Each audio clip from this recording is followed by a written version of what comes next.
आज हम सब लोग यहां पर आए, जो देश को विकास के रास्ते पर ऊंचाई तक ले जा रहे हैं,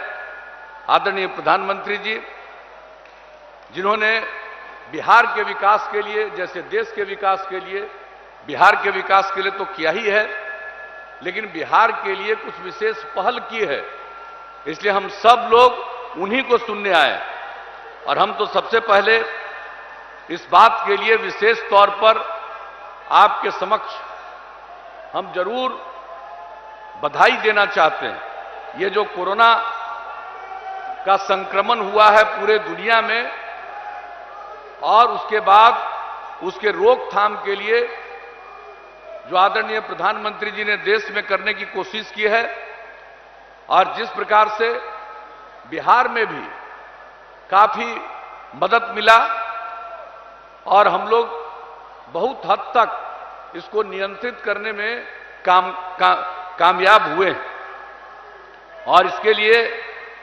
रिकवरी रेट बिहार में 95% से भी ऊपर है और जो सब प्रकार का टेस्ट हो रहा है वो काफी अच्छी संख्या में किया जा रहा है। ये सब काम तो किया जा रहा है, लेकिन जो सबसे बड़ी बात है कि हमारे राज्य के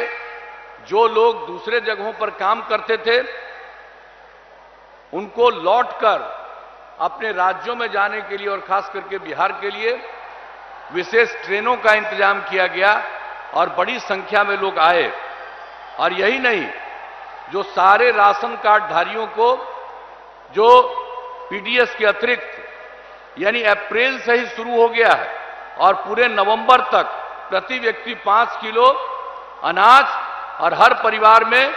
1 किलो दाल या चना का जो आयोजन किया गया है, कितनी बड़ी बात है। और किस तरह से जो एलपीजी कनेक्शन है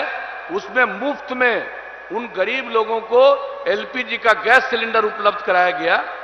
प्रधानमंत्री जनधन योजना के अंतर्गत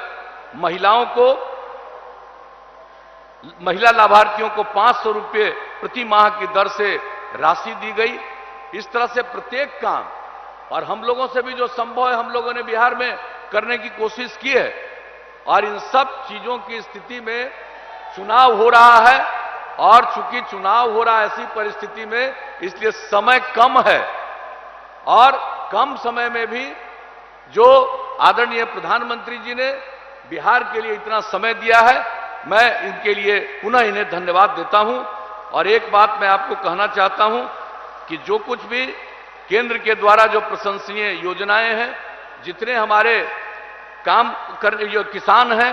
उनको प्रति वर्ष 6,000 रुपए की सहायता देना, बिहार के विकास के लिए जो काम हो रहा है, इलाज में तो 5 लाख रुपया एक परिवार के लिए देते ही है, लेकिन इसके अलावे जो बिहार के लिए खास तौर से विकास का काम और जिस प्रकार से सिर्फ सड़कों के लिए और पुलों के लिए 50,000 करोड़ रुपए से ज्यादा का प्रावधान किया है। प्रत्येक क्षेत्र में, अनेक क्षेत्रों में जो योजना चलाई गई है और 8 नए मेडिकल कॉलेज की स्थापना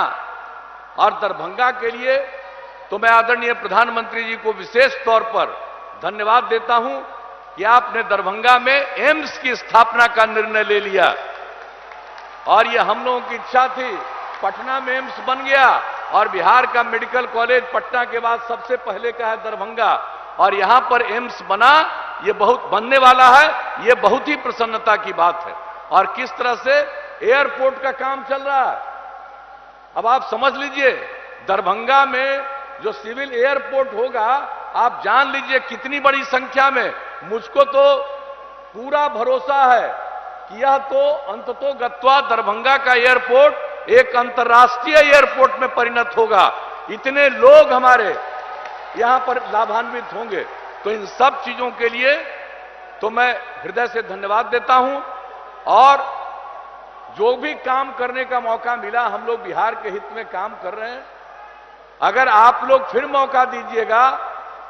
तो आदरणीय प्रधानमंत्री जी नरेंद्र भाई मोदी जी के नेतृत्व में जो देश चल रहा, हम लोग बिहार को भी तरक्की के रास्ते पर ले जाते रहेंगे और केंद्र का जो सहयोग और आप सब लोगों का एक दूसरे के साथ मिलजुल कर प्रेम और भाईचारे के साथ जो बिहार में काम करने की कोशिश की, महिलाओं को जिस तरह से हम लोगों ने जागृत किया, सबको मिलाकर के देश और आगे बढ़ेगा। अगर अगली बार आप मौका दे दिए तो निश्चित रूप से बिहार एक विकसित राज्य में परिणत होगा, इसका मुझे पूरा भरोसा है।